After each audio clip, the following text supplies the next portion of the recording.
Imagine working from home in your apartment not far from Kyiv city center on sunny Monday morning, July 8th, 2024. Suddenly, you hear a loud explosion. You know exactly what happened.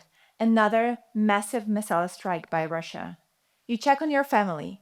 The children seem to be scared, yet unharmed. The window glass is still intact. There is no visible physical damage. Yet emotionally, you're deeply distressed. You check your phone. The missile has hit the largest Ukrainian children's hospital. More than 600 children, many of them oncology patients, were inside. You don't have time to process the magnitude of this atrocity. Instead, you leave your own children with their grandparents and rush to the hospital, hoping you can help. By the time you arrive, the place looks like a giant human anthill. Hundreds of people, first responders and bystanders alike, are clearing the rubble, hoping to find children and doctors who might still be trapped. Volunteers keep arriving.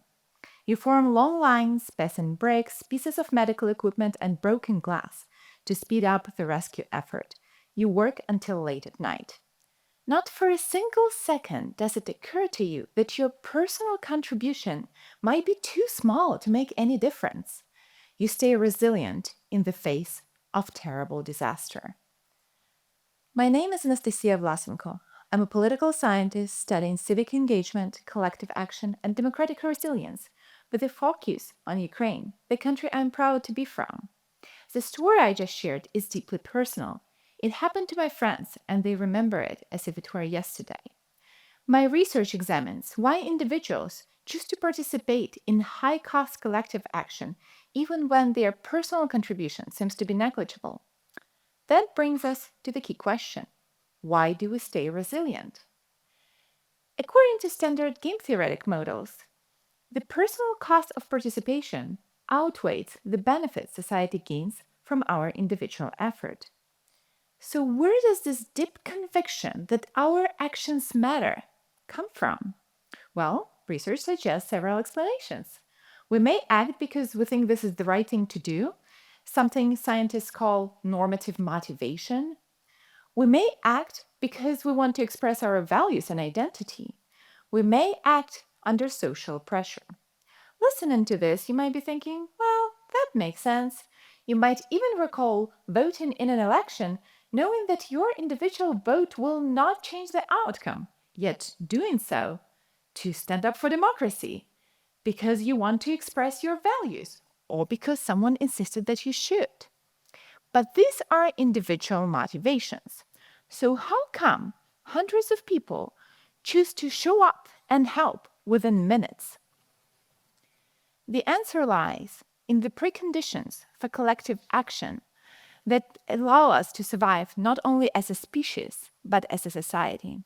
Here is my argument.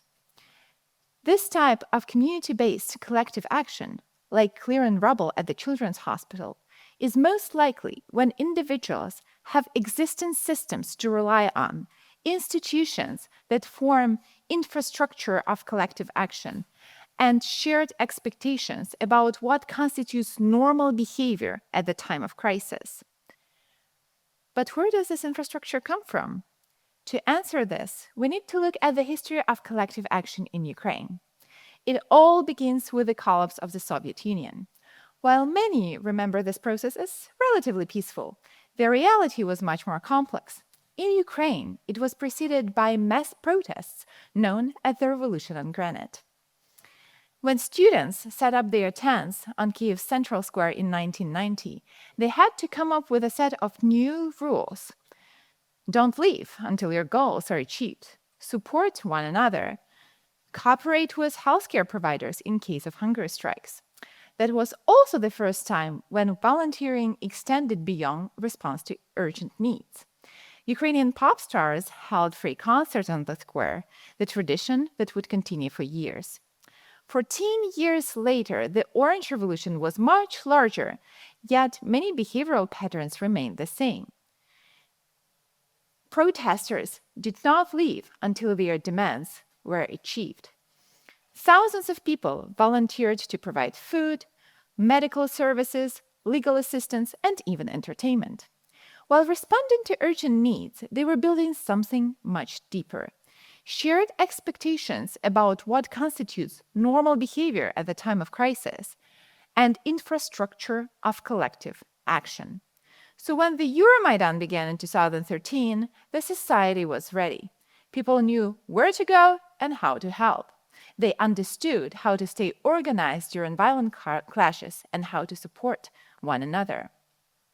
If thousands of people knew what to do all at the same time, that suggests the existence of shared expectations and infrastructure of collective action. But how did this infrastructure look like? It was not a single organization or leadership. Crucially, the system did not require formal leadership at all. Instead, this was a vibrant network of highly connected individuals linked through personal and professional ties, campuses, informal chats, and even neighborhood associations. This system supplied constant flow of highly motivated individuals united by a common goal. So when Russia launched its full-scale invasion on February 24, 2022, the infrastructure built over decades activated immediately. People connected through existing channels of communication, telling each other where to go and what to do. Some responders described Ukrainian resilience as a swarm of bees defending their hive. When one senses danger, it signals others. In the case of Ukraine, countless Telegram channels, NGOs, and informal chats fulfill this function. Combined with a clear sense of existential threat and a common understanding of what to do, this infrastructure enabled rapid collective action.